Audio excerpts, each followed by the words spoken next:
আসসালামু আলাইকুম। ষষ্ঠ শ্রেণী গণিত তোমাদের পৃষ্ঠা ১৭৪-এ আজকে আমরা ১ নম্বর অঙ্কগুলোর সমাধান দেখব।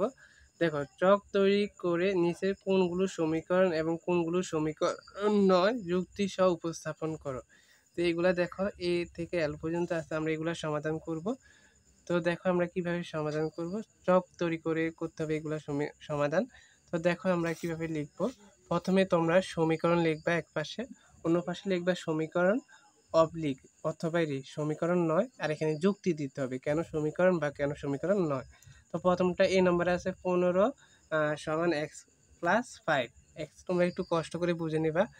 তো এখানে সমীকরণ কিভাবে বুঝবা, যদি সমান এবং চলক থাকে তাহলে ওইটাকে বলা যায় সমীকরণ। এদের সমান চলক হচ্ছে যে এক্স ওয়াই জেড, এগুলো হচ্ছে চলক, আর এটা হচ্ছে সমান। তা দেখো এখানে 15, তারপরে সমান আছে, তারপরে চলক এক্স আছে, 5 যোগ 5, তাহলে এটাকে চলক আছে আবার সমীকরণ আছে, তাহলে এটাকে সমীকরণ বলা যাবে। সমীকরণ এখানে হবে সমীকরণ। এখানে যুক্তি হচ্ছে চলক ও সমান চিহ্ন আছে, চলক ও সমান চিহ্ন আছে। আবারও বলতেছি, সমীকরণ তোমরা কিভাবে বুঝবা, সমান চিহ্ন থাকতে হবে এবং চলক মানে এক্স ওয়াই জেড এগুলা থাকতে হবে। তারপর 2 নম্বরটা ওয়াই মাইনাস 6 গ্রেটার দেন 3, তাহলে এটা কি হবে, এটা হবে, এটা এদিকে, সরি এটা বই এদিকে আছে, ওয়াই মাইনাস 6, তাহলে এখানে হবে সমীকরণ 9। যেহেতু কি আছে, ওয়াই আছে চলক কিন্তু সমান চিহ্ন নেই। এই যে এখানে যুক্তি লিখবা, চলক আছে ও সমান চিহ্ন নেই, কিন্তু লেখন যাইবে হেন, কিন্তু লিখবা, কিন্তু সমান চিহ্ন নেই। চলক আছে, এই যে চলক ওয়াই আছে কিন্তু সমান চিহ্ন নেই, তাই এটা সমীকরণ 9। 3 নম্বর 6/3 সমান হচ্ছে 2,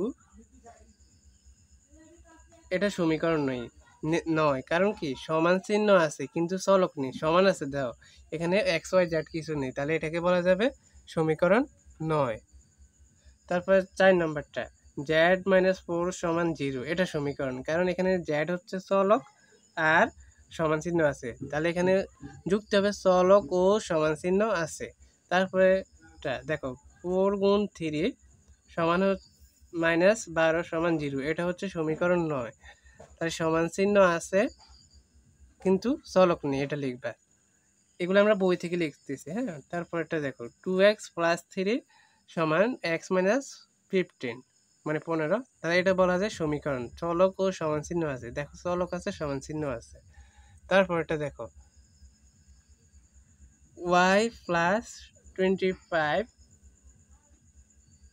30 লেস দেন 30, তাহলে এটাকে কি বলা যাবে, সমীকরণ 9, কারণ কি চলক আছে সমান চিহ্ন নেই। তারপরে 8 - x সমান 11, সমীকরণ, কারণ কি চলক ও সমান চিহ্ন আছে। তারপরটা দেখো 20, তারপরে হচ্ছে 10 - 5 সমান 3 গুণ 15, সমীকরণ 9, সমান চিহ্ন আছে চলক নেই। তারপরটা 5/0 সমান 5, সমীকরণ 9, সমান চিহ্ন আছে চলক নেই, এটা, হ্যাঁ।